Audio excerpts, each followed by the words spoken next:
Hello, welcome back to my channel.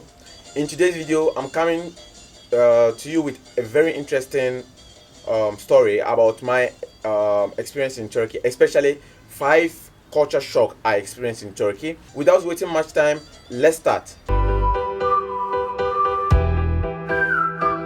My first culture shock I experienced in Turkey, that was in 2016 when I first came to Turkey, was um, the language. When I first came to Turkey, I realized that everyone was speaking Turkish. The number of people who were speaking English were very less.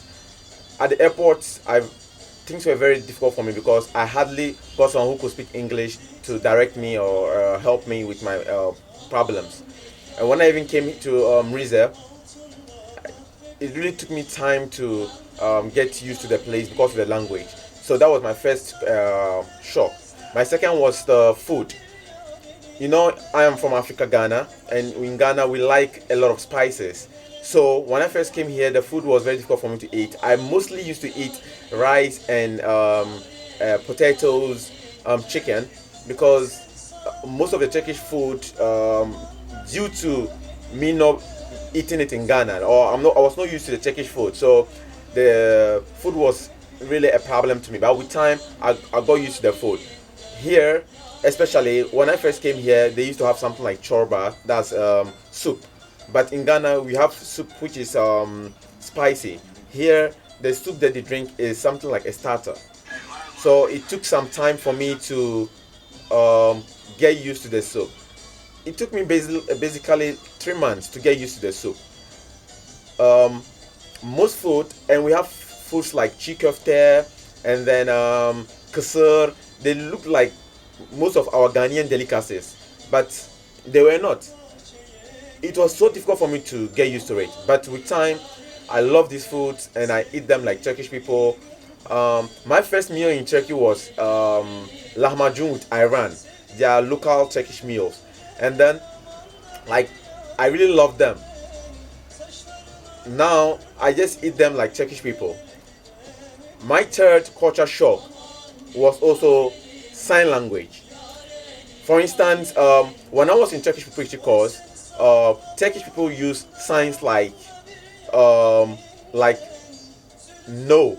If it is no, they do something like this, something like that. In Ghana, it's like a form of disrespect, but here it's something normal. It's something like no. Um, I went for one Turkish preparatory course, Tomer, and then our lecturer, as she was teaching, she asked a girl who has been in Turkey for the past 3 months. She asked her a question, and she was like, so I was shocked because that was my second day in Turkey. I was shocked. I was like I was shocked in class. I like my concentration in the lesson was even disrupted because I was able to focus because I thought the girl was disrespectful, but it was the culture in Turkey. So later on, I went to my friends and I was like, um, why was the girl like puffed at the lecturer? And he was like, no, is their culture actually. It means no. So I was really shocked about that, and also something like this one, like Turkey should be like naber.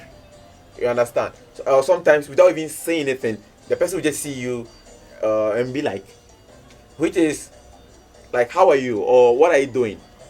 It really took me some time to understand because like I don't know. Sometimes if you're not used to someone and you just be like, yeah. So it took me time to really understand what it was. Yeah, and some other sign languages that I wouldn't like to express now. With time, I will express. Like in Ghana, sign for plenty. Here is like a curse. Yeah, in Ghana, the sign that we use for maybe expressing plenty or beautiful. Here, if you use it, people will misunderstand. For instance, fourthly, um, fourthly, the hospitality. The hospitality. People the way people are very hospitable, it really shocked me because in my own country people are not hospitable as these people. Like they don't know you anywhere, and then the way they help you like a relative. Sometimes someone will be very busy but because you're a foreigner, the person will be willing to help you. And this really like increased my interest in this country. Like I really loved the way they were hospitable towards foreigners. The last one is how hardworking they are. Most people in Turkey are very hardworking. For instance, most of the projects they do here back in Ghana, most projects take so much time for them to complete it. But here, you just see changes all the time. The changes you see today, the next day you see another changes, because these guys are very hardworking. They work day in day out, night, very hardworking people, and then it's really making me very happy. Thank you for watching this video. If you are new to this channel, please don't forget to subscribe, like, and share my videos. See you in the next video. It's goodbye for now.